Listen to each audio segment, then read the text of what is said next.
Vamos agora dar início à última sessão deste primeiro dia de Congresso, o Estado da Nação dos Mídia. A abertura será feita pelo Sr. Ministro da Cultura, Luís Castro Mendes, que convido desde já a subir ao palco para a sua intervenção.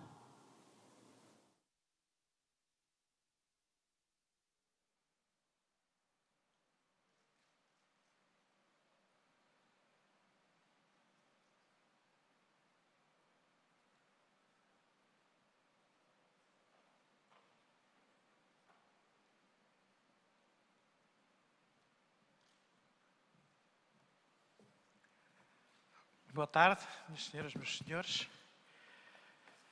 Senhora Professora Rogério Carapuça, Sr. Presidente do Centro Cultural de Leite, Srs.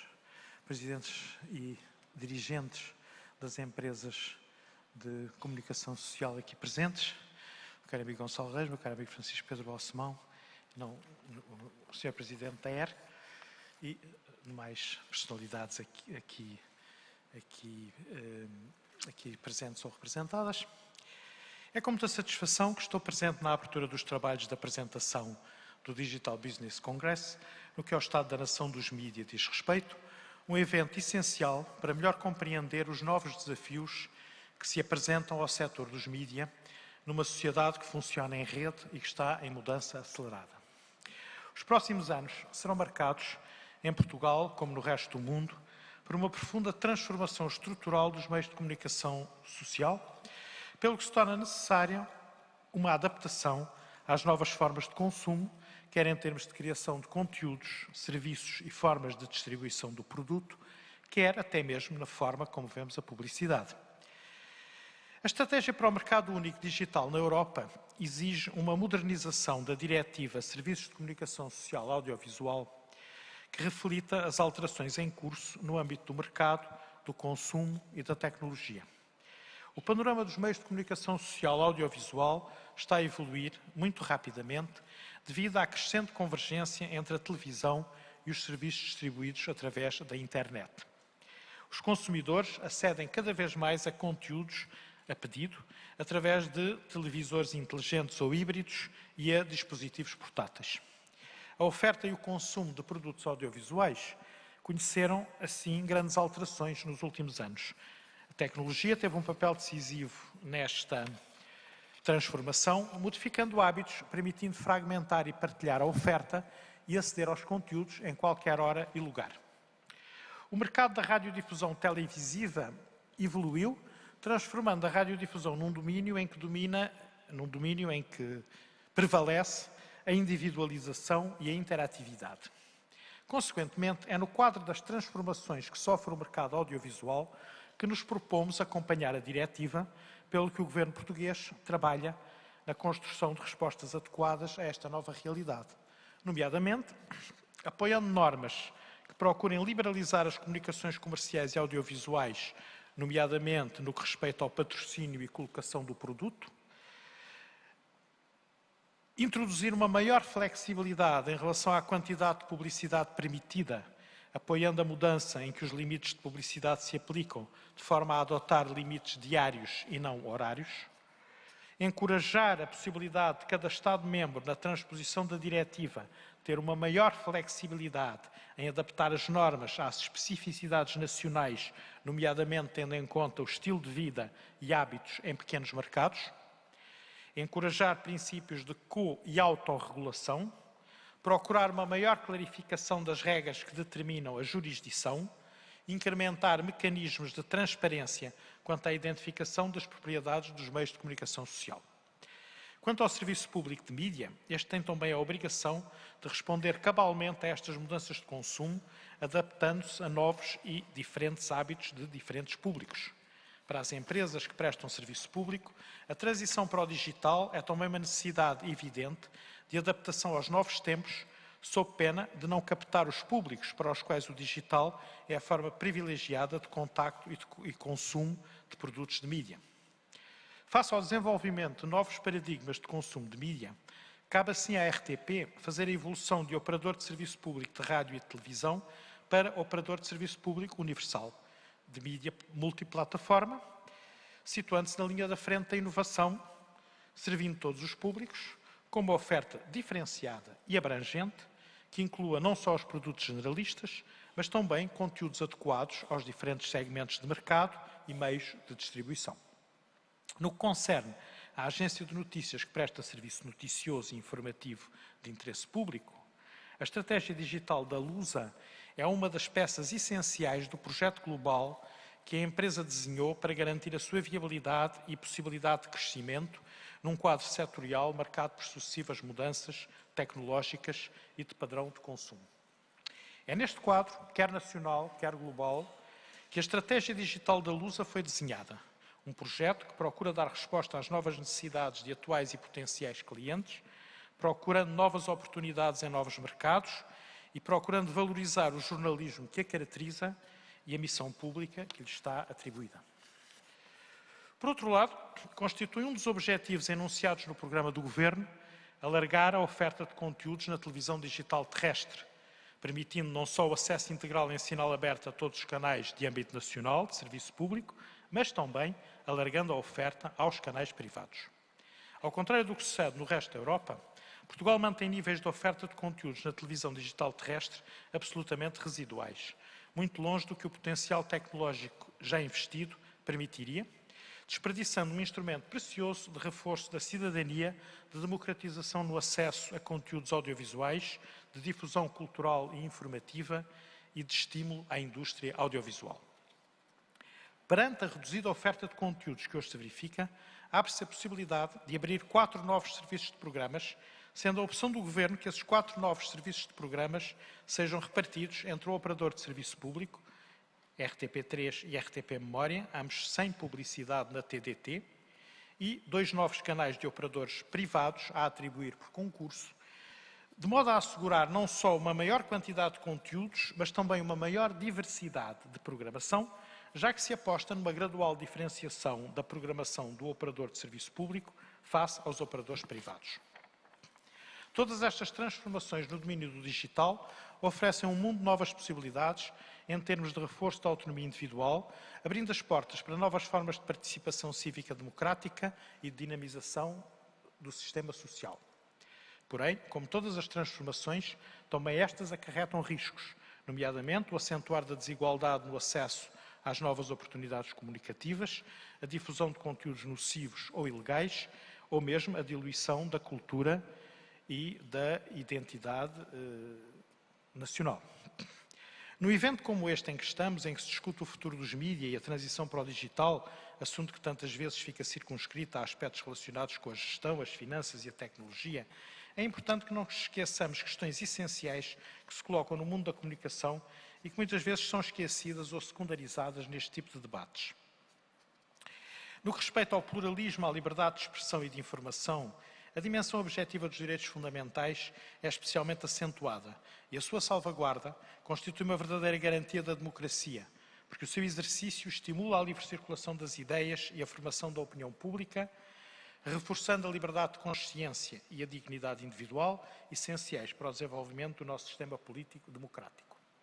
A livre formação da opinião pública constitui, assim, condição necessária para a realização do Estado de Direito democrático.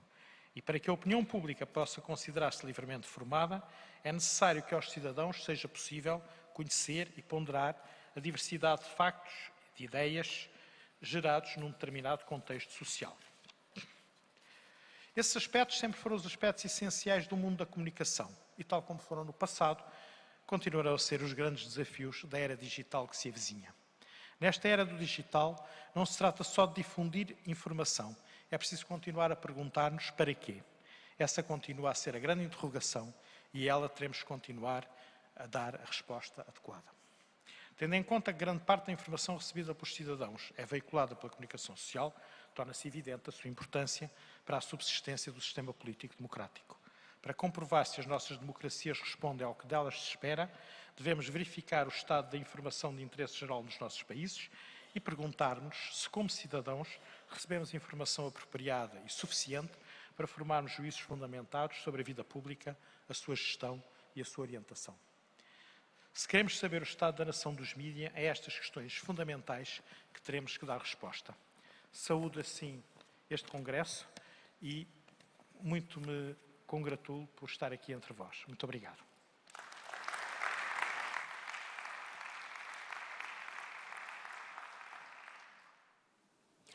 Agradecemos a intervenção do Sr. Ministro. Convidamos agora a subir ao palco o Presidente da Entidade Reguladora para a Comunicação Social, Carlos Magno.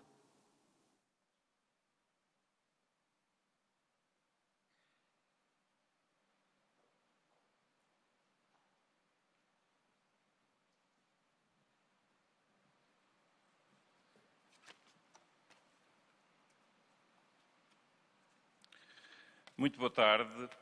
Saúdo o Sr. Presidente da APDC e todos os meus colegas oradores neste painel, saúdo a assistência e saúdo particularmente o Sr. Ministro da Cultura, que acabou agora de falar e que acabei de ouvir, e vou começar por dizer que, nem de propósito, ainda hoje de manhã, a Presidente de uma entidade reguladora internacional, a ERGA Europeia, a que nós pertencemos, me perguntou, às 18 da manhã, qual era a posição do Governo português sobre a diretiva da AVMS.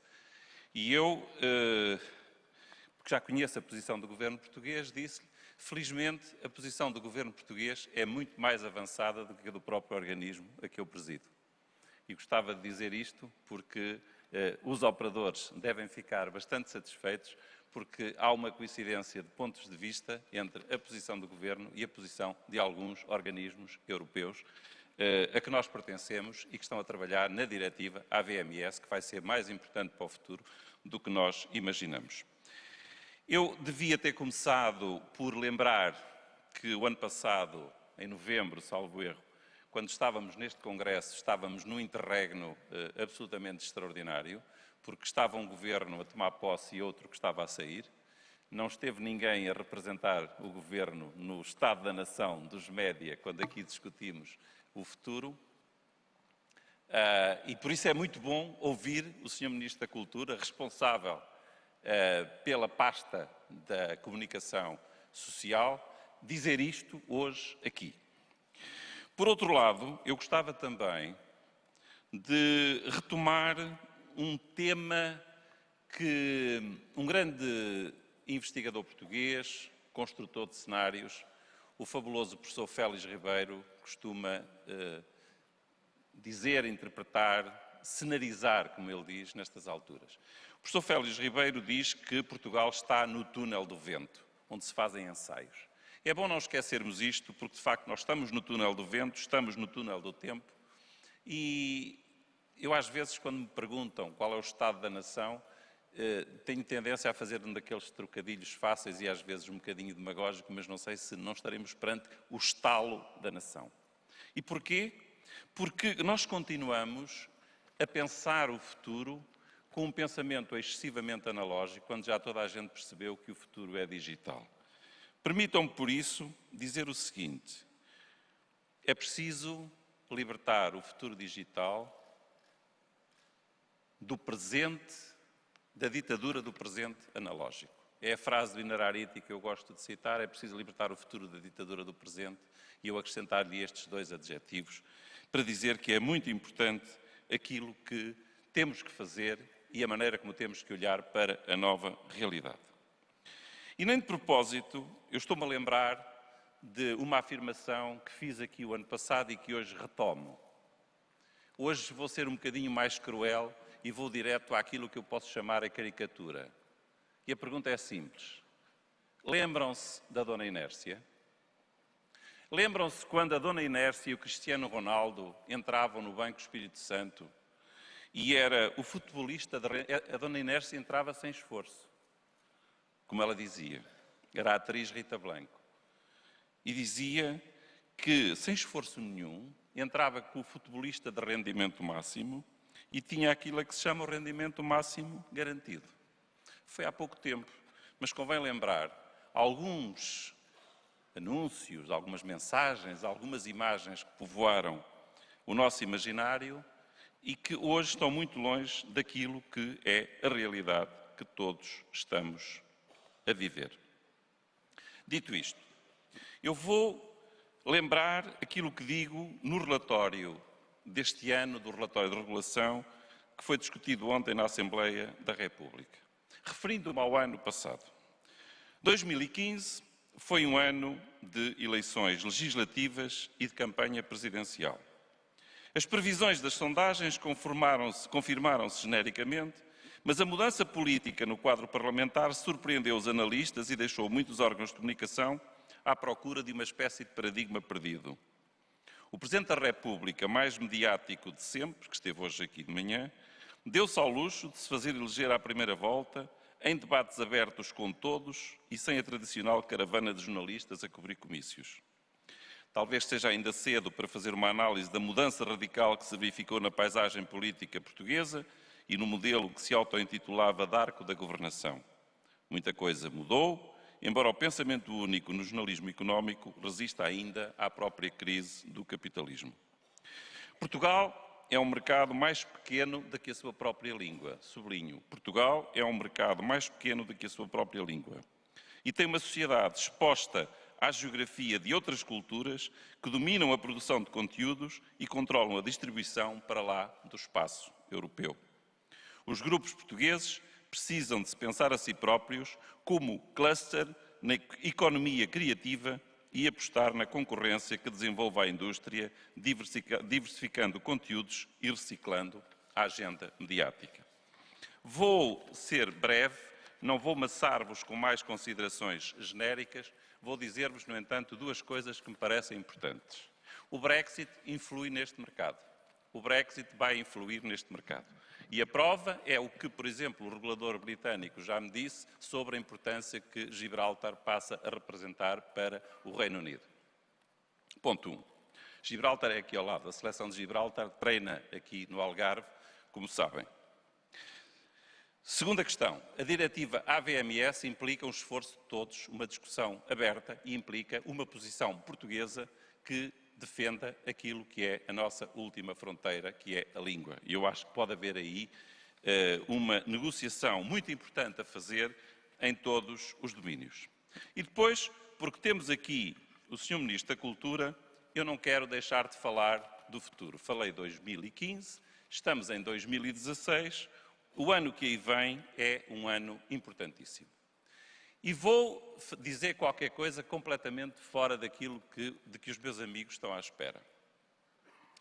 Em 2017, comemoram-se 3 centenários.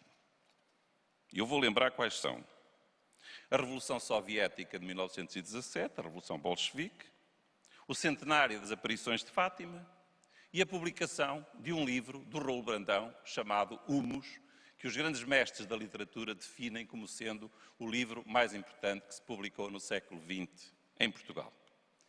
Esse livro, como dizem os mestres da literatura, não se deve levar para férias, não se recomenda aos amigos, é um livro para esquecer. E esse livro, como me dizia várias vezes o professor David Mourão Ferreira, onde aparecia uma cidade que tinha um castelo verde, viscosa, onde tudo era líquido, onde tudo era humus, onde nada vivia, onde tudo era vegetal, essa cidade, dizia ele, ou esse castelo, era o Castelo de Guimarães, não era o Castelo de Kafka. Eu digo isto porque em 1917 celebram-se estes 3 centenários. Simples coincidência. Eu diria que não. E permitam-me por isso que, referindo-me a este setor, eu cite a última frase, a célebre frase do livro Humus, de Raul Brandão. A frase em que ele diz: é preciso matar segunda vez os mortos. E mais não digo, muito obrigado, foi um prazer.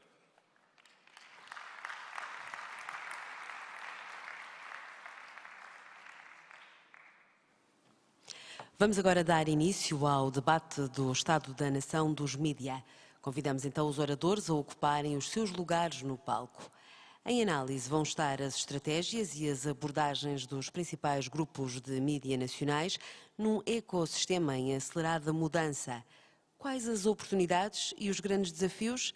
Passo de imediato a palavra ao moderador da sessão, Manuel Lopes da Costa.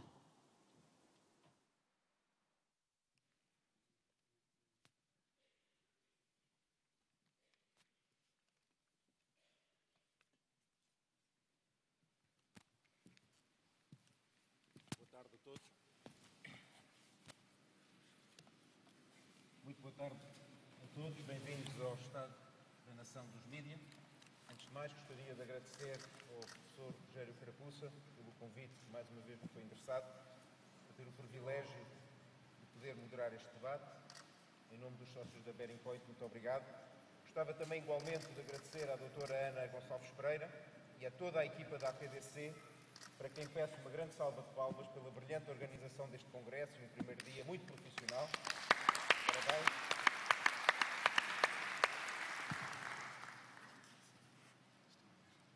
Não dá, mas está bem. Mas pelo menos ouviram o agradecimento à Ana.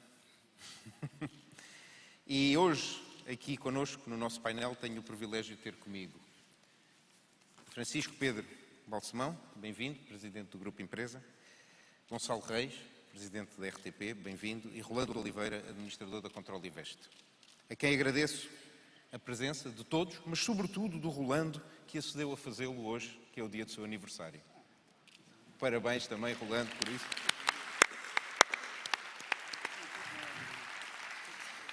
Convidada também foi a doutora Rosa Colelo, do Grupo Mídia Capital, só que, no entanto, compromissos internacionais a impedem de estar aqui e nós sabemos muito bem, de anos anteriores, como ela gosta de estar aqui connosco.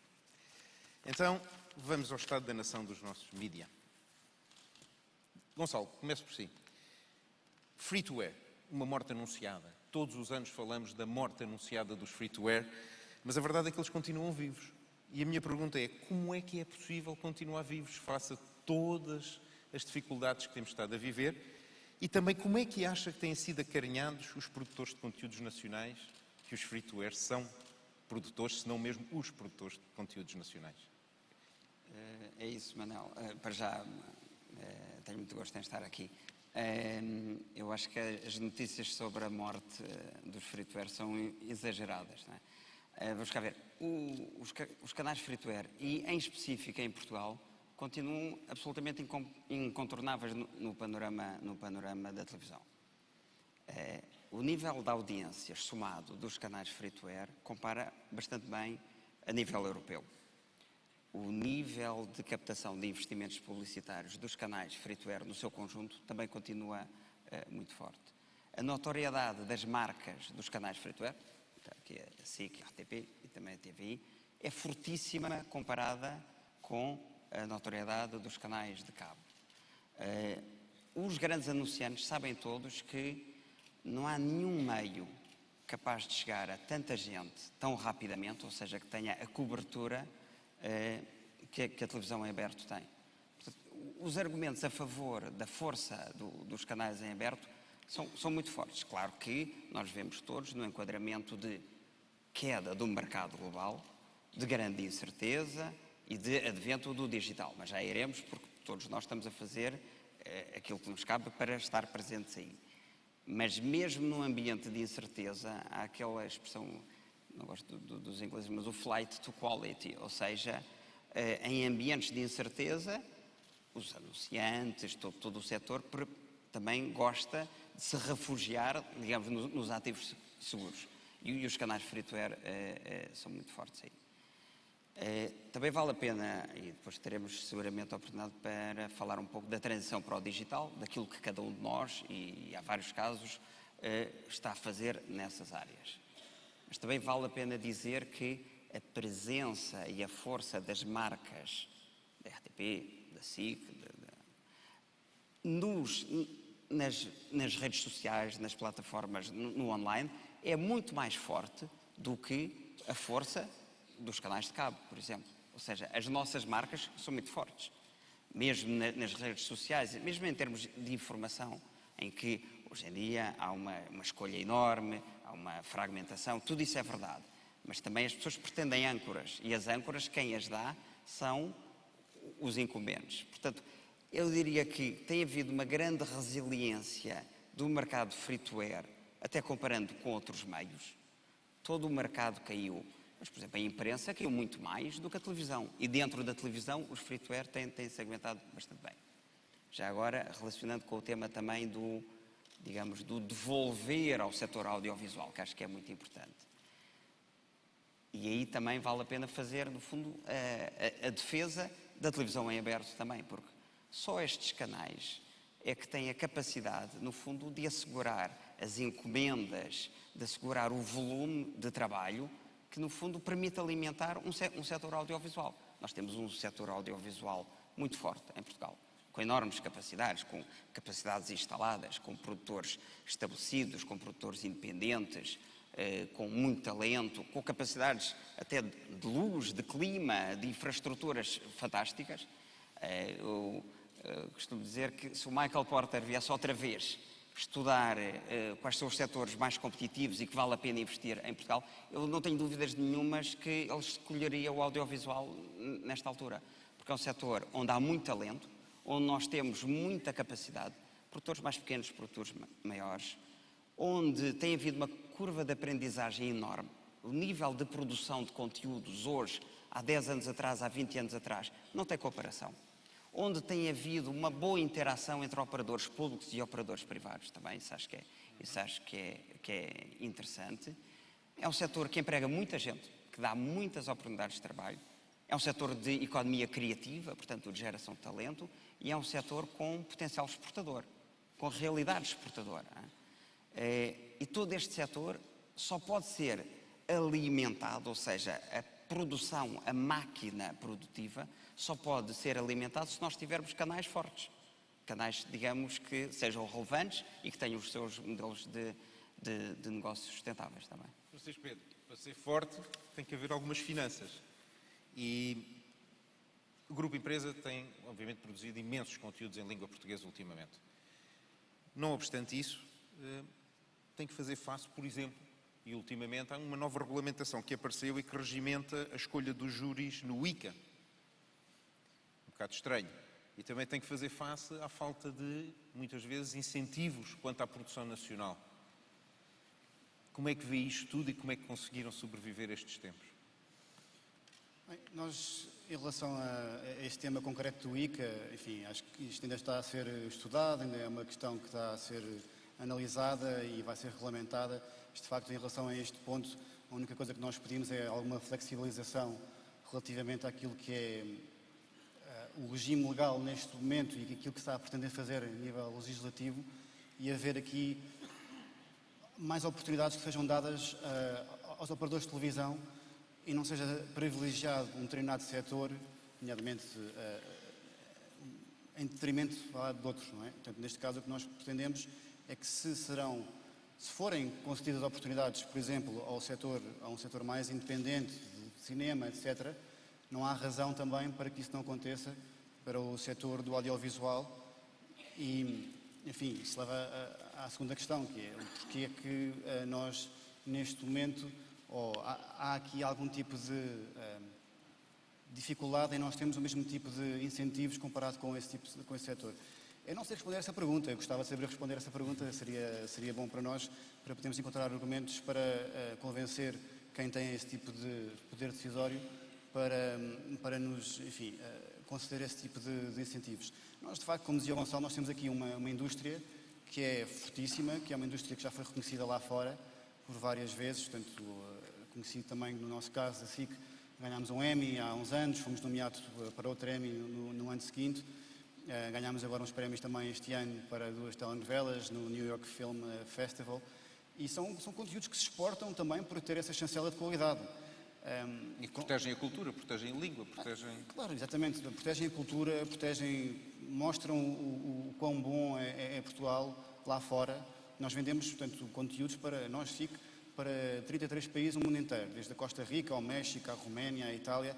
Quer dizer, isso no fundo é digno digo eu, não é? Que não sou governante, mas digno de haver aqui algum tipo de incentivo, algum tipo de proteção, algum tipo de defesa dos conteúdos nacionais e desse tipo de propagação e promoção daquilo que é nacional. Nós, para dar exemplos recentes, quer dizer, nós temos uma novela que acabou a semana passada que era no Douro, portanto, mostrava paisagens lindas do Douro, novelas que têm lugar nos Açores e na Madeira, em todo o nosso país. Portanto, é normal que isso seja apetecível para quem lá fora queira comprar esses conteúdos e veja o que nós temos de bom.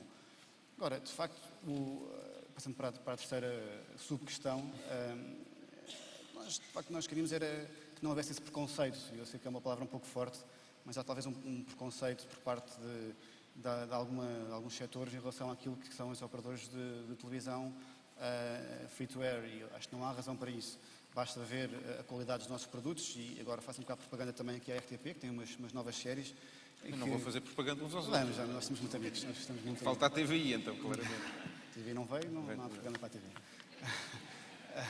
Mas, de facto, temos produtos, enfim, que são de qualidade, que merecem assim, serem vistos como produtos de qualidade. E há espaço para todos, essa é que é a questão, há espaço para todos, há espaço para o cinema independente, há quem goste mais de cinema independente, há quem goste mais de ver outro tipo de produtos, séries, telenovelas, documentários, etc. E, portanto, e documentários é importante, porque de facto nós também aqui fazemos informação com muita qualidade e estamos aqui a falar muito da parte do entretenimento, mas a parte da informação é importante. Não vejo que, de facto, havendo aqui condições de harmonização que sejam iguais para todos, que nós, enfim, não podemos também aproveitar dessas condições. Rolando, a verdade é que, e conheço bem estes números, entre 2010 e 2015 nós perdemos 225 milhões de euros em receitas. Entre 2010 e 2015 nós perdemos 40 milhões de euros em resultados. E a minha questão é como é que é possível fazer face a esta hecatombe? O que é que nós temos que fazer para fazer face a esta hecatombe? Como é que perdemos isto tudo? Onde é que está esse dinheiro? Por onde é que ele foi? Como é que fazemos face a isto? Isso é a resposta de profeta, quase, agora. Que é verdade que os grupos nacionais, esse trabalho é as contas dos principais grupos nacionais, que inclui a TVI, o Grupo Mídia Capital, o Grupo Empresa, o Grupo Global Media Group, a Rádio Renascença, A Cofina, também e o Grupo Cofina e o Público.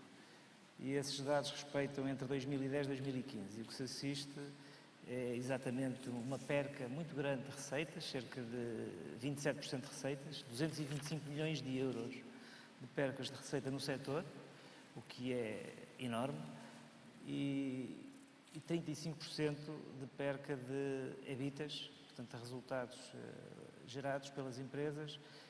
Isto só provoca um setor de comunicação social mais fraco.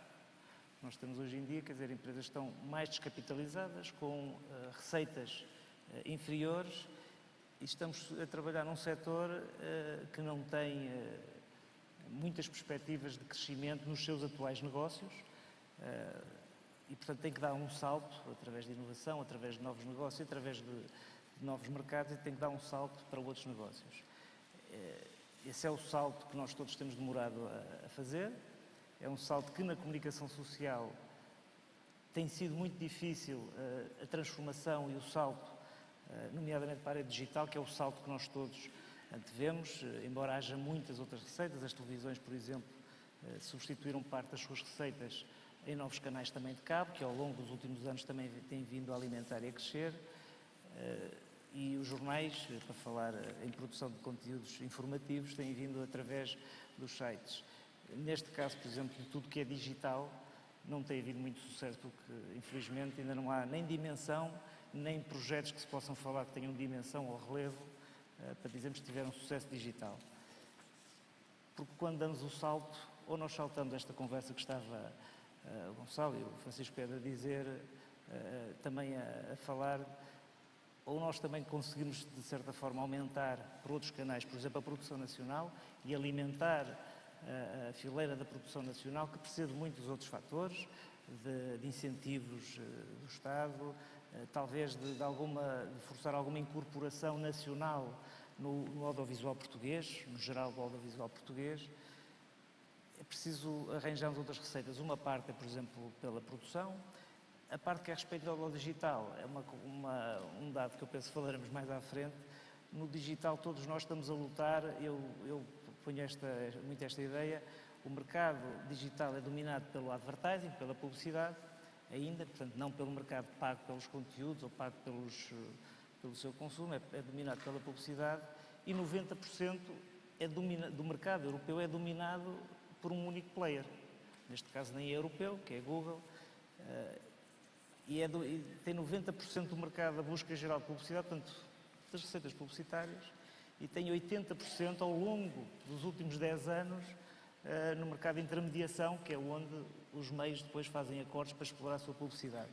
E, portanto, nós estamos num negócio antigo, não mudamos a tempo, a verdade é que todos os meios, mas isso não são os nossos, é uma característica mundial, os meios tradicionais demoraram a dar o salto, houve alguém com argúcia que ocupou esse espaço, mas que se tornaram um player demasiado relevante e que não deixam ninguém crescer nesse espaço e, portanto, quando todos nós queremos dar o salto para novas receitas no digital, vamos todos para um pote pequeno de 10%.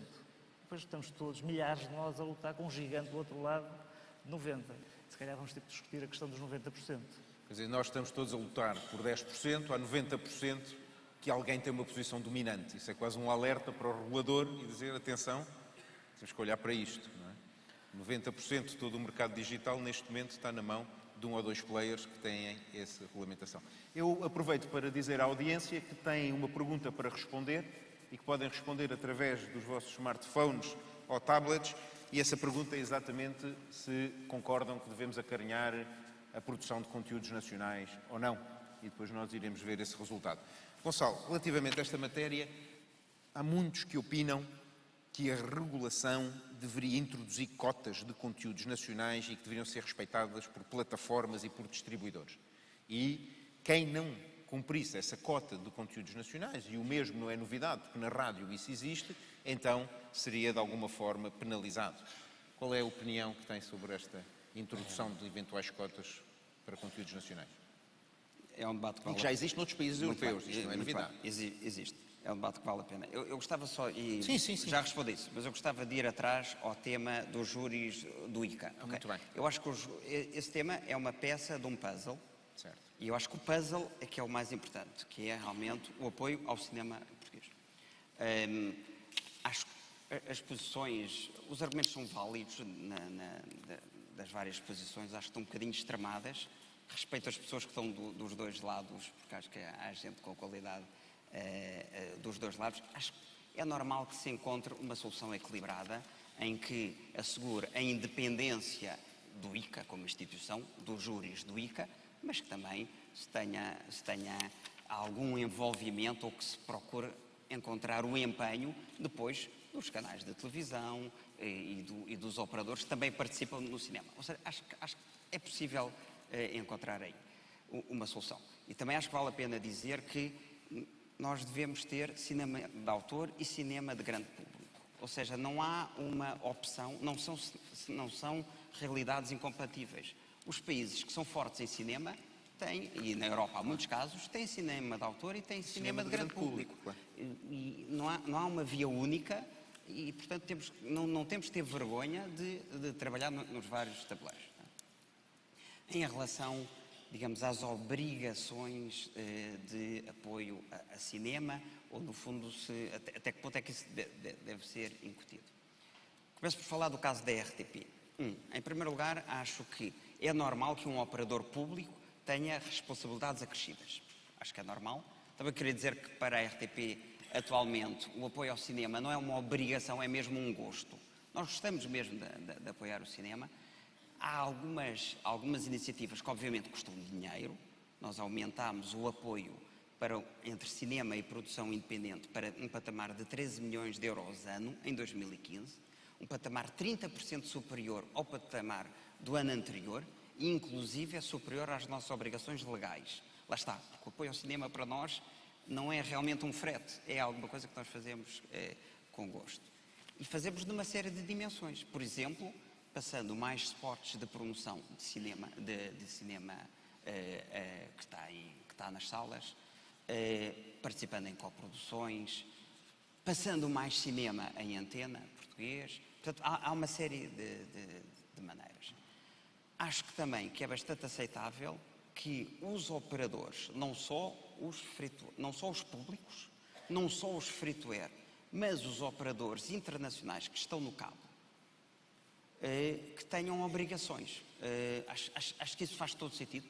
Há muitos casos, o caso do Brasil, por exemplo, em que qualquer operador internacional de cabo tem que ter X horas, julgo que são 3 horas e meia semanais, de conteúdos produzidos localmente, depois nós estamos na União Europeia, todos esses temas têm que ser tratados, mas acho que vale a pena pensar em mecanismos em que quem opera em Portugal tem que devolver alguma coisa, tem que investir no setor, é o conceito inglês, o give something back. Se estamos a falar de operadores internacionais, eles pelo menos essa expressão conhecerão bem. Portanto, o que eu digo é que todos os países em que deram saltos em termos de indústria audiovisual, de cinema, de produção, deram-no porque houve políticas públicas ativas, políticas setoriais.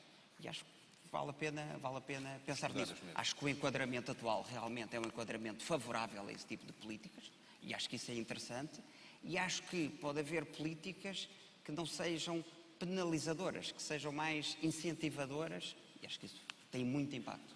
Francisco Pedro, a mesma questão relativamente às cotas, mas também introduz o tema dos benefícios fiscais, como um pouco falávamos, mas para quem produza conteúdos em português. Nomeadamente, conhecemos exemplos, tal como na Turquia, que tem grandes incentivos à produção na Turquia de conteúdos, e isso levou a que muitas produtoras europeias se deslocassem para a Turquia e produzissem na Turquia.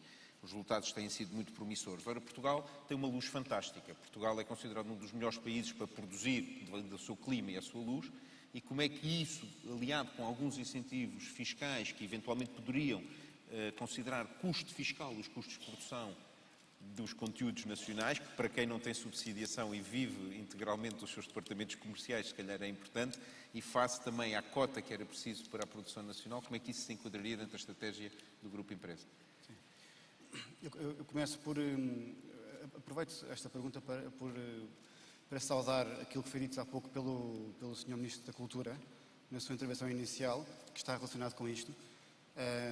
Nós recebemos com muito agrado aquilo que foi dito, as palavras do Sr. Ministro, nomeadamente no respeito à futura transposição da Diretiva de Serviços de Mídia Audiovisuais, porque, de facto, mostra aqui uma evolução muito positiva no que respeita ao pensamento e à filosofia por trás de um governante que está a pensar também na sustentação dos operadores privados de mídia e não só, também o operador público.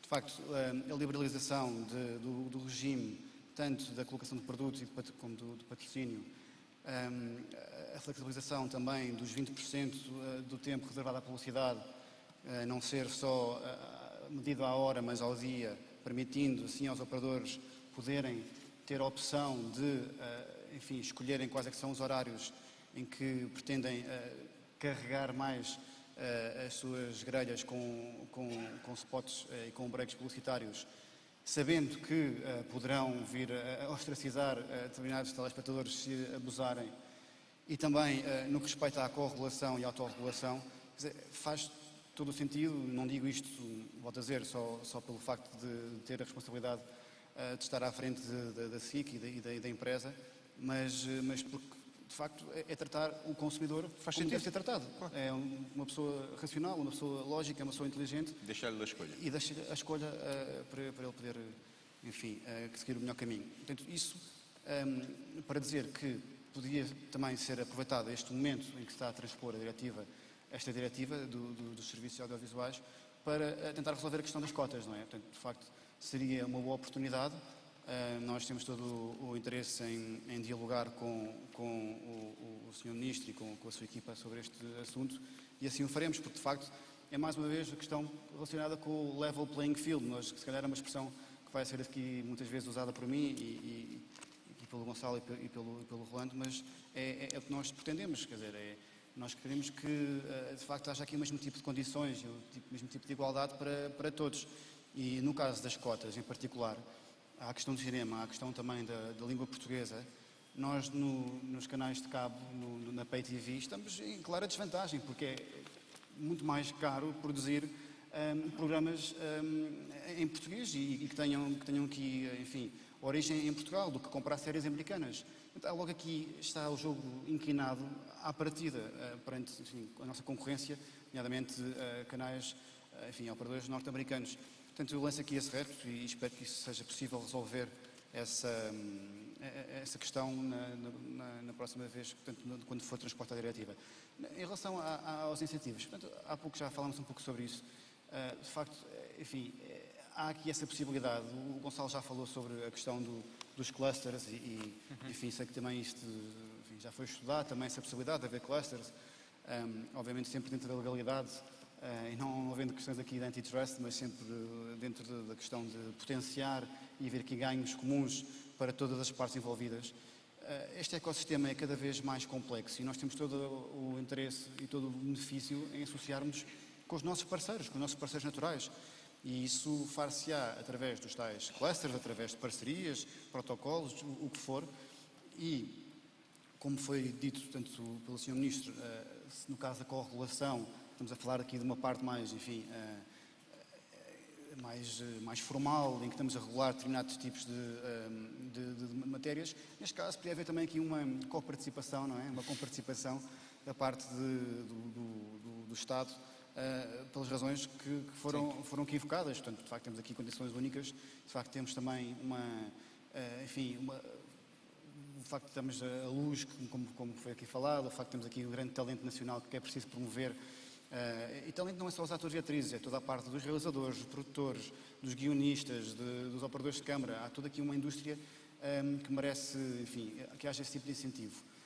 Entre nós, estamos também já a proporcionar, enfim, uma melhoria a esse nível e já pelo segundo ano consecutivo vamos montar agora no próximo festival em Cannes, que é o MIPCOM, vamos fazer uma barraca, vamos montar uma barraquinha dos três operadores para vender os nossos produtos e a verdade é que já nos estamos a mexer nesse sentido, portanto acho que é importante que isso obviamente continue e que seja, enfim, que cresça. E de alguma forma participam nas exportações de serviços nacionais, que é sempre importante.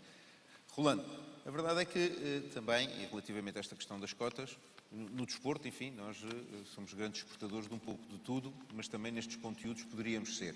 Quando há qualidade, o público normalmente reconhece e gosta.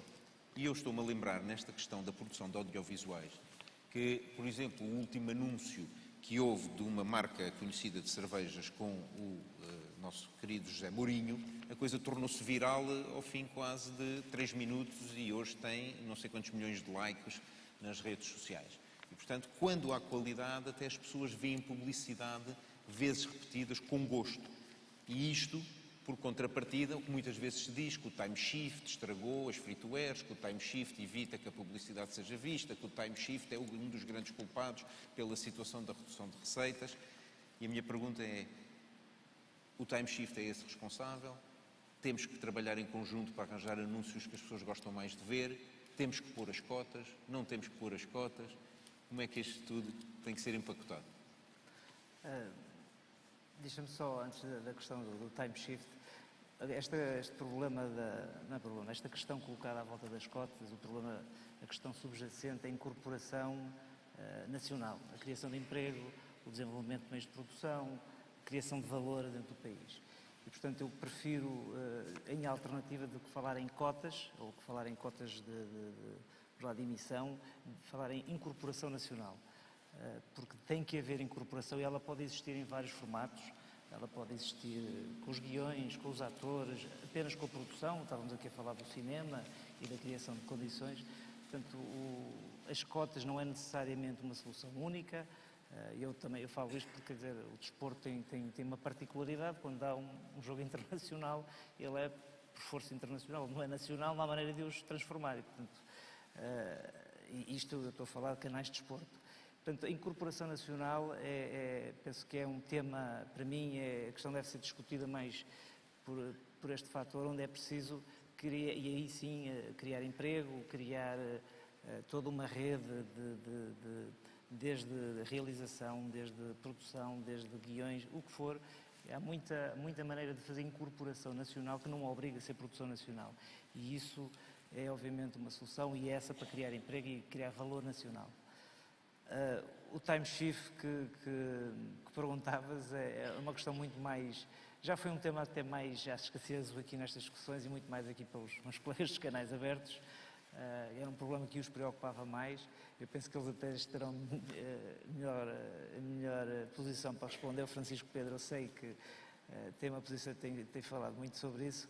já é um problema menor porque já foram tomadas medidas no sentido de contabilizar também esse espaço e, portanto, fazendo com que essa receita seja contabilizada e seja acrescida às audiências dos próprios canais. Isso em conjunto com outras medidas, os próprios operadores nunca fecharam a programação aos inícios do programa, sempre o fizeram por definições horárias e, portanto, aliás, também penso que legalmente também não poderiam fazer diferente e esse conjunto de circunstâncias minimizou aquilo que prometia de início ser um problema. Eu acho que hoje em dia as televisões capturam já uma parte importante desta receita pós, até temos uma expressão que é o mais agora nas audiometrias e captamos essa receita posterior do time shift. Penso que é uma questão muito diminuta, mas eu deixaria aqui para os meus ilustres colegas que eu penso que têm uma opinião muito mais própria sobre o assunto. O time shift é uma ameaça, sem dúvida nenhuma, mas é incontornável e também traz algumas oportunidades. A grande ameaça é que, no fundo, sobretudo em termos de impacto de publicidade, é que as pessoas podem facilmente saltar, não é? Isso é evidente. Agora, nós temos que ir atrás do consumo não linear, quer dizer, nós já não conseguimos dominar o dia-a-dia das pessoas, mas nós conseguimos, pelo menos, tentar que as pessoas vejam os nossos conteúdos, ou seja, os operadores da televisão cada vez mais dominam menos a programação, mas, e lá volta ao tema da produção, a produção de conteúdos, sim. Ou seja, aquilo que nós vendemos cada vez mais são realmente conteúdos que as pessoas veem onde quiserem, às horas que quiserem e na plataforma que quiserem. Mas também nos dá oportunidades que é, no fundo, assegurar que os nossos conteúdos podem ser vistos em várias plataformas. Não é? E também o time shift obriga-nos a trabalhar em rede. Eu vejo aí alguns dos operadores de distribuição e obriga-nos a trabalhar com eles e acho que também se houver aí algum modelo colaborativo, acho que também podemos beneficiar mutuamente. Tenho aqui uma pergunta da audiência que vem identificada com o nome MS. Se viesse MRS, eu até podia pensar que era do presidente do próprio Congresso da APDC, mas não é só MS. E, portanto, respeitando a questão dos 90% versus 10% das receitas no digital, por que não juntarem-se todos os meios nacionais no digital como uma grande rede, em vez de todos separados a lutar pelo pote dos 10%? É uma boa pergunta. MS? Sim, não é MRS, é só MS. É uma ótima pergunta e que faz todo o sentido, ou seja, eu não querendo repetir muito o que já disse o Rolando, mas de facto, e não querendo também diabolizar aqui, enfim, dois players globais que todos aqui presentes, enfim, certamente concordarão que são empreendedores, criaram aqui empresas que nós usamos todos os dias e que são úteis. E não vale a pena diabolizar estes dois players, estou a falar do Google e do Facebook. Agora, de facto, com grande poder, e a verdade é que se tornaram hegemónicos, com grande poder vem grande responsabilidade. E, a meu ver, não têm sido capazes de gerir bem essa responsabilidade. Têm revelado alguma imaturidade até na forma como têm gerido as suas relações com os operadores, com os mídias em geral. E isso é errado, porque há aqui uma cadeia de valor, que nós, enfim, eles têm retirado essa cadeia de valor enquanto distribuidores, valor no qual nós, enquanto produtores de conteúdos, somos nós que investimos nesses conteúdos, não é? De facto, investimos desde salários até meios técnicos, etc. Portanto, tempo. E, portanto, já está na hora também de redistribuir esse valor pela própria cadeia de valor. E é isso que nós consideramos que seria justo. E aqui há formas legislativas de o fazer, há formas regulatórias de o fazer e há formas, obviamente, também negociais de o fazer. E, portanto, há que, enfim, encontrar aqui caminhos que sejam benéficos para ambas as partes. E há que também continuar a pressionar os nossos legisladores a nível europeu e a nível nacional para que esta situação se reequilibre, porque é injusta. Agora, há também esse caminho que é o da associação como eu disse há pouco, entre parceiros, entre grupos de mídia, e isso é algo que posso aqui dizer que está perfeitamente na equação. não está fora de cima da mesa. É algo que nós temos vindo a falar. Obviamente, mais uma vez digo aqui, isto é a minha costela de jurista, sem problemas de antitrust, estou aqui a falar em público, mas de facto é algo que nós temos que trabalhar, porque é a única maneira, como é evidente, e MS será certamente um gestor, é ganhar escala. A única maneira de nós fazermos face a estes players globais é ganhando escala, e essa escala só é possível através desta associação aqui a nível nacional. E depois, enfim, pormenorizando, aqui há várias fases, quando estamos a falar da parte da comercialização do espaço digital, há aqui várias fases em que nós podemos investir, há aqui imensos acrónimos, desde o DSP, que é o Demand Side Platform, ou SSP, que é o Supply Side Platform, tudo o que seja programmatic, tudo o que seja estes chavões ingleses, e nós podemos ou entrar em determinadas partes dessa cadeia e trazer valor, enfim, mais valor para nós, ou então, enfim, sermos mais ambiciosos e apoderar-nos da própria cadeia. Portanto, isso está tudo em cima da mesa. Acho que isso não é algo que devemos deixar de falar. Gonçalo, porquê é que a TDT em Portugal, e foi referido há pouco a TDT, e algo que é um tema recorrente, mas porquê é que ela não tem a mesma expressão em Portugal que tem em Espanha? Por exemplo, aqui mesmo ao lado, e com uma grande expressão, e com uma grande presença. Neste ano o que vale a pena falar é não tanto porque é que a TDT falhou até agora, mas realmente acho que estão criadas, como é que ela vai vingar agora estão criadas as condições para se acelerar. E estão? Estão criadas as condições. Eu acho que realmente a solução do Executivo foi muito bem encontrada, foi muito diligente no sentido em que resolveu um problema que dava ideia que era um novelo sem fim à vista, e é uma solução que me parece muito equilibrada, muito razoável, com espaço para operadores públicos e para operadores privados. E realmente, como diz, dava pena olhar para o panorama da TDT em Portugal. Portugal, tirando o canal Parlamento, Portugal é o único país da Europa em que a oferta de TDT, tirando o Parlamento, é exatamente igual, até agora, à do analógico. Ou seja, nós até agora estávamos absolutamente a desaproveitar este tema. Eu aqui falo como gestor e falo como cidadão. Nós temos uma rede na qual se investiu nós país, porque alguém paga sempre, no qual se investiu dezenas e dezenas de milhões de euros. A infraestrutura está lá, a capacidade produtiva está lá, os conteúdos estão lá, o público está lá e o público quer sempre mais oferta e realmente nós não estávamos a aproveitar. E eu acho que isso é como cidadão, era uma daquelas realidades em que se investiu no hardware e depois não se colocava lá o software. Depois, o potencial da TDT é muito significativo. Nós estamos a falar, e os dados são os dados dos reguladores, estamos a falar de 1 milhão de lares, 2,5 milhões de pessoas, não é coisa pouca. Fala-se muito no combate às desigualdades, à exclusão. Eu acho que no setor da comunicação social e no setor da televisão, esse combate começa aqui. A TDT é um meio poderoso de chegar a todas essas pessoas.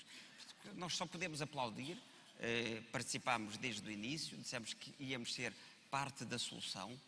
A RTP não vai ter canais novos, portanto não há aqui nenhum abuso de posição, não queremos, digamos, tomar o espaço que fica livre, e espero que realmente seja ocupado rapidamente para se criar uma dinâmica positiva. Eu gostava de ouvir também os privados, porque, de acordo com o que eu percebi, ao Serviço Público de Televisão, ao RTP, já foram entregues 2 canais. Um para a RTP Memória e para os privados. Eles têm que ir a concurso tentar ganhar alguns. Deixa-me dizer, o Francisco é que é jurista, tem essa vantagem, mas não foram entregues. O serviço público, por definição, há um princípio da universalidade. Okay. É um princípio absolutamente aceite. E nós levamos esse princípio a sério. E o princípio da universalidade significa que aquilo que se faz de serviço público deve ser distribuído sem discriminação. Aliás, na Europa não existe caso nenhum em que os canais dos operadores públicos não estejam na TDT. Caso nenhum. Existia em Portugal, é corrigido agora. Ok. Primeiro Francisco, Pedro e depois o Rolando, eu gostava de vos ouvir sobre isto. Só dizer que também há um princípio da proporcionalidade, e nós aqui não estamos a ser, os nossos interesses não estão a ser acautelados, os nossos, estou aqui a falar agora em nome da TVI. Estou a falar da SIC, mas Da SIC e dos TV privados. Dos privados, portanto, a nossa posição aqui foi comum, é comum e, portanto, posso falar em nome dos privados. O diagnóstico que o Gonçalo fez, até certo ponto, concordo com ele. De facto, houve aqui um processo, não vale a pena também estar aqui a falar sobre aquilo que aconteceu de errado, mas, de facto, desde o início que, enfim, começa torto, é raro depois endireitar-se. E nós, aos privados, foi também entregue, ou foi também manifestada aqui uma expectativa legítima sobre aquilo que poderia ser o futuro da TDT. E aquilo que aconteceu este ano, tanto com a aprovação de uma lei que entrou em vigor em agosto, e o próprio Presidente da República, que foi aqui já hoje citado, diz, quando aprova a lei, quando promulga a lei, diz que, de facto, é um regime que é desfavorável aos privados, portanto, isso está escrito pelo próprio Presidente. Quer dizer, no fundo, é o assumir que há aqui dois pesos, duas medidas. Nós não estamos de acordo com como este dossiê está a ser gerido, isto é público. Nós consideramos que aqui o passo natural seria investir na qualidade das transmissões, das emissões e, portanto, passar a ver aqui a difusão dos nossos canais em HD, em alta definição. As pessoas que o Gonçalo falou, 2 milhões e tal de pessoas poderem ver os jogos de futebol e verem as telenovelas com altíssima qualidade. E não só porque nós achamos isso, ou seja, isto aqui também não é uma intuição, isto de facto houve uma resolução do Conselho de Ministros de 2009 ou 2008 que nos dá essa legítima expectativa. Portanto, nós de facto estamos descontentes com essa situação, de facto vamos continuar a lutar por defender os nossos interesses e portanto isto não vai ficar por aqui. Mas Rolando, não vai ficar por aqui. E Rolando, no controle investe. O TDT, esperamos que este novo fogo não venha já tardio, porque o TDT, o Gonçalo dizia bem, quer dizer, representada por 4 canais num mercado onde mais de 82% dos lares já têm cobertura de serviços de televisão por cabo, ou por satélite, o que for, é um mercado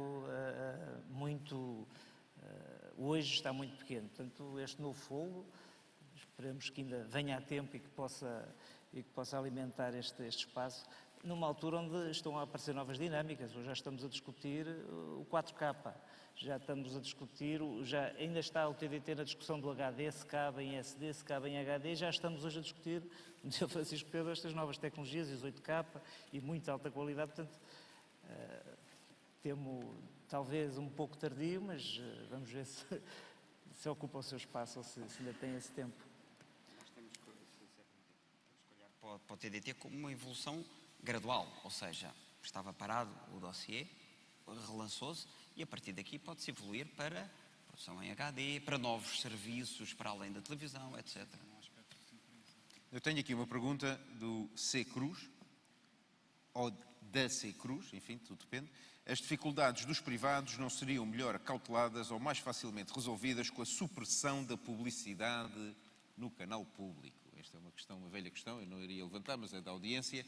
E eu quase que me atrevo a perguntar e pegar no dinheiro todo do financiamento do canal público e juntar para financiar conteúdos nacionais e haver quase um pote para quem faz conteúdos nacionais também ir buscar isso. É outra forma de ver a questão. A solução é sua. Não, esta é a minha solução. Mas a solução e a pergunta aqui é, e que tal não haver publicidade no canal público? Não, mas está a dizer que com esse dinheiro podia ser usado para outra... Sim, isto é uma velha questão, quer dizer, há vários modelos a nível europeu e como sabem, não é? Há modelos em que não há de facto qualquer tipo de publicidade no canal público, como é o caso da BBC, não é? A BBC não tem? Tem? Tem alguns casos. É institucional. Sim. Há sempre algum. Mas a TVE, há uns casos em que isso não acontece. E há outros casos que são híbridos, como é o caso português. Eu acho que nós também, enfim, isto sim é uma velha questão, alguém fez aqui o favor de levantar, nós assinámos um protocolo, neste caso outra vez os 3 FTA, a RTP e a SIC TV, um protocolo, não sei quando é que foi, já foi há uns anos, depois sofreu uma alteração, depois mais recente, que depois foi denunciado pela RTP, e esse protocolo, no fundo, o que dizia é que havia uma redução do tempo reservado à publicidade por parte da RTP, e para os tais 6 minutos, que agora também está consagrado nos estatutos da RTP, e que depois que tendencialmente seria reduzido para 3 minutos e que os privados teriam a seu cargo com contrapartida uma série de obrigações, que os privados continuam a cumprir essas obrigações, na expectativa de haver essa redução para 3 minutos. Portanto, está respondendo à pergunta, nós temos essa expectativa, nós, apesar de ter havido essa denúncia do protocolo por parte da RTP, continuamos com a expectativa de que haja essa redução para 3 minutos e, eventualmente, para 0, Mas qualquer solução deste género ia mudar muito a capacidade de produção de conteúdos nacionais na RTP. Portanto, isto iria virar o jogo quase. Mas ia virar mal, ia virar virar mal, mal o jogo. A publicidade, para já, faz parte da experiência televisiva. Deixa-me dizer que a RTP captura cerca de 10% do mercado de publicidade das televisões. Okay? Portanto, não é do mercado de publicidade, é do mercado de publicidade das televisões. Portanto, a SIC e a TV... Limita essa captura ou não consegue capturar? Não, porque tem uma programação com determinadas características, porque tem 6 minutos de publicidade hora, enquanto os operadores privados têm 12 minutos, e porque, digamos, os operadores privados têm uma determinada agressividade, eu digo agressividade não é no sentido pejorativo, agressividade comercial e de grelha. Portanto, o nosso peso não balança o mercado. Aliás, se perguntar aos anunciantes, às agências de meios, aos investidores em publicidade, eles preferem que haja 3 operadores com publicidade. Eles não querem ficar com menos graus de liberdade. E, assim, há uma certa regulação até em termos de preço e de acesso de pequenos anunciantes também ao mercado. Faz parte da experiência televisiva. E há um ponto aí que eu acho que é importante. Ninguém hoje, em tempos talvez, mas ninguém hoje diz que a RTP deturpa, abastarda a sua programação para ter receitas de publicidade. Foi dado o caso pelo Francisco. Nós estamos a produzir séries. As séries, face, por exemplo, ao produto telenovelas, que é um produto muito válido e é um produto acertado, as telenovelas também, mas as séries, obviamente, são um produto mais de nicho e são um produto que tem menos share e são um produto que traz menos receita de publicidade e é um produto mais caro. Portanto, nós fazemos essa opção absolutamente porque acreditamos em acrescentar na diversidade e num certo conceito de qualidade para o panorama. Portanto, nós não estamos a abastardar a programação. Hoje em dia, isso é claro. Já ninguém faz essa crítica. Aliás, esta administração assumiu o compromisso por escrito, está no nosso projeto estratégico, de que as opções comerciais são subjugadas às opções de grelha. Ou seja, são os diretores de conteúdos que decidem aquilo que vale a pena emitir. Com base nisso, depois, as equipas comerciais têm que se esforçar por vender o máximo. Mas as decisões são decisões com um certo conceito de qualidade, de interesse e de diversidade. Portanto, eu diria que é uma questão que hoje em dia, mesmo no conceito muito lá para trás, quando a RTP reduziu os tempos de publicidade, basta ir à literatura da altura. A RTP, nessa altura, fazia competição head-to-head com os privados, tinha uma programação indiferenciada e, portanto, estava numa lógica que estava a bastardar essa matriz de serviço público. Pode voltar a acontecer, mas as pessoas também contam alguma coisa, talvez. Não? Mas, Orlando, isto parece sempre que andamos sempre no mesmo pote. E a minha pergunta é, claramente, a nova geração consome televisão de forma diferente, não é? A nova geração e a geração que vem aí, quando nós olhamos para os nossos filhos, ela consome de forma diferente. E a minha pergunta é, será que não está na altura de ter ou tentar conseguir ter publicidade direcionada no FTA como há no digital? Para tentar alargar o pote, porque senão estamos sempre a lutar aqui pelo mesmo pote, não é?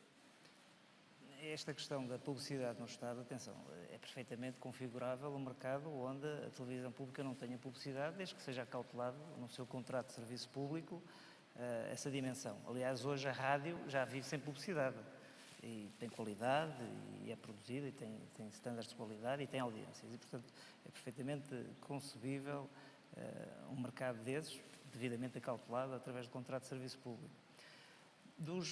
Na substituição, nós estamos, parece que estou defensor do digital, os novos formatos os novos formatos de publicidade, como eu estava a dizer, não vêm substituir tudo, muito menos, porque são mercados onde ainda não há um grande valor, não há um valor substituto daquilo que perdemos nos nossos mercados tradicionais.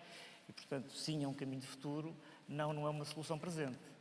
Temos que estar presentes, temos que o fazer, mas não podemos, de forma alguma, achar que este salto para o digital e estas novas formas de publicidade nos vão trazer as receitas perdidas nos nossos negócios ou nos negócios de mídia tradicionais.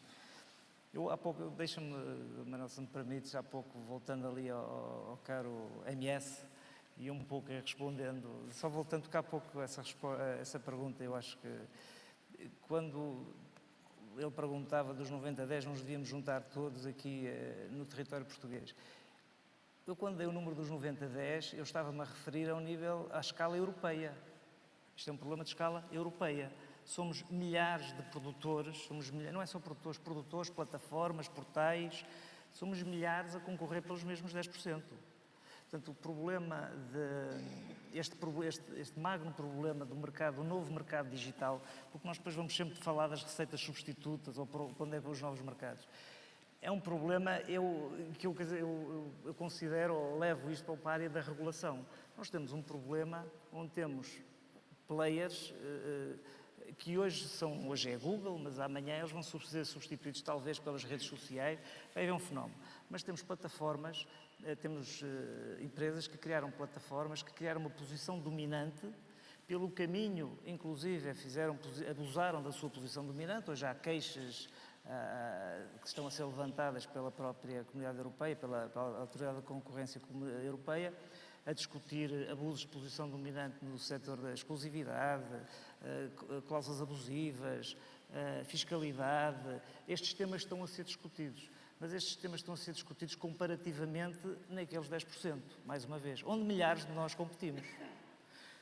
E o problema dos 90% é um problema, eu reputo já de regulatório europeu. Portanto, isto não é uma escala portuguesa, nós pouco podemos fazer conta, eu lia numa notícia, os 230 bilhões que a Google tem em depósitos.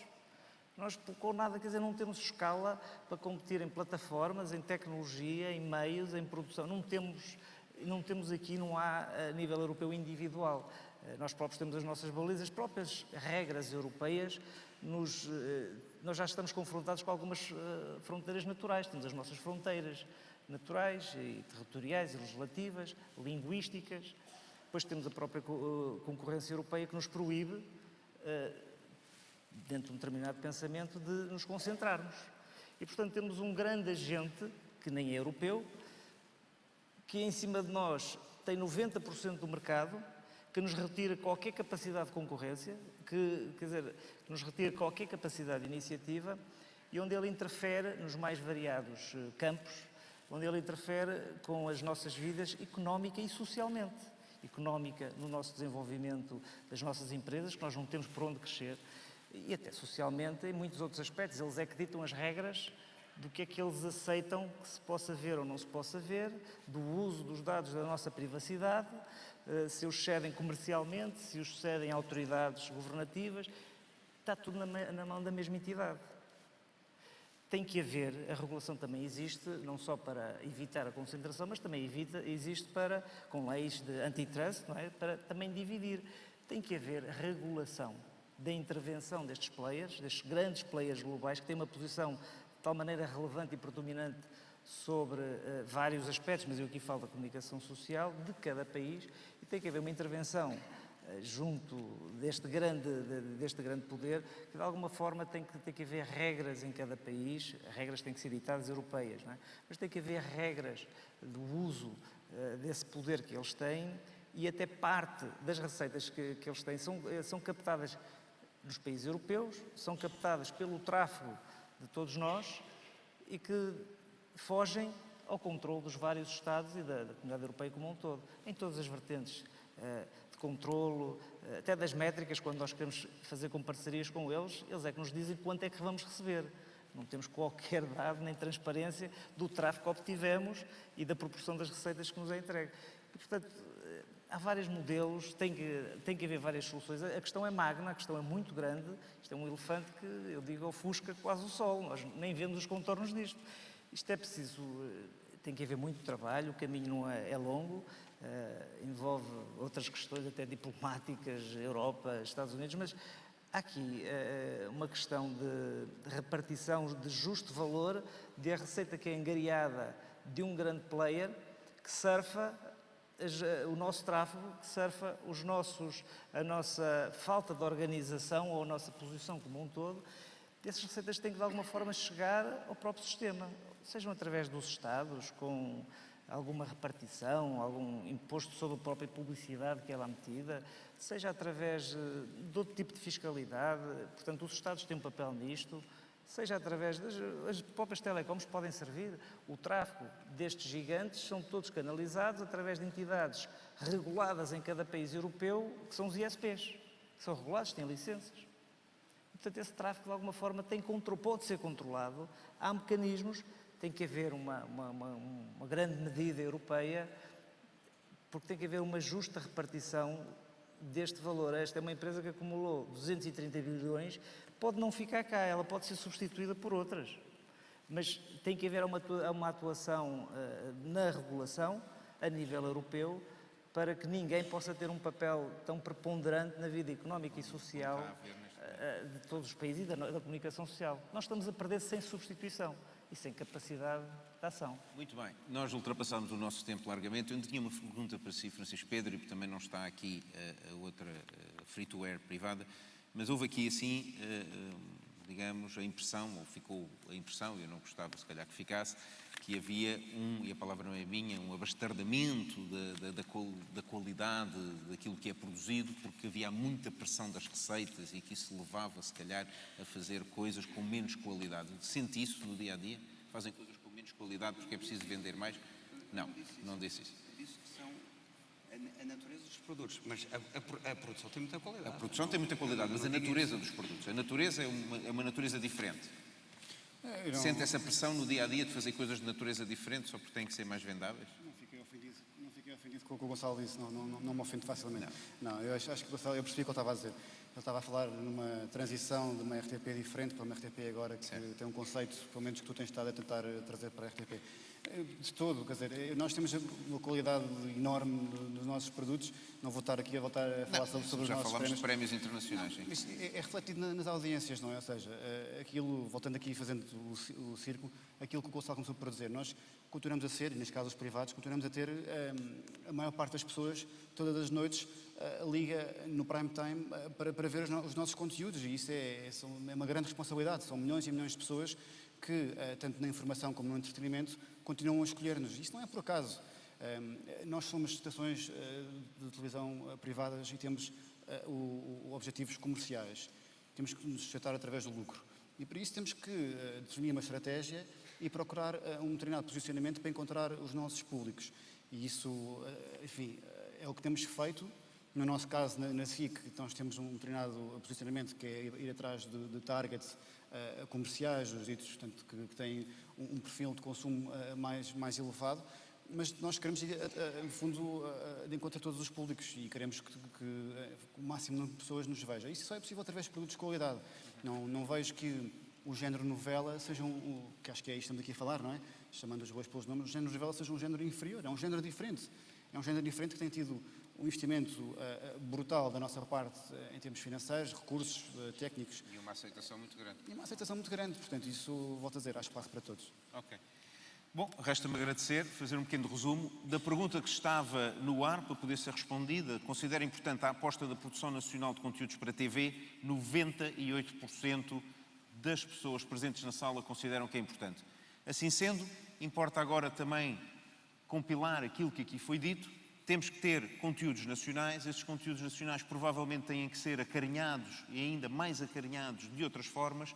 Provavelmente seria de ponderar a introdução de algumas cotas de produção nacional, quer a nível da distribuição, quer a nível dos próprios canais que operam em Portugal, sejam eles FTA ou não, e, de outra forma, tentar olhar para o cluster dos audiovisuais e perceber se Portugal tem tantas condições para produzir conteúdos nacionais Como é que nós vamos dar algum incentivo para que produtores nacionais e estrangeiros venham até ao nosso país realizar os seus trabalhos?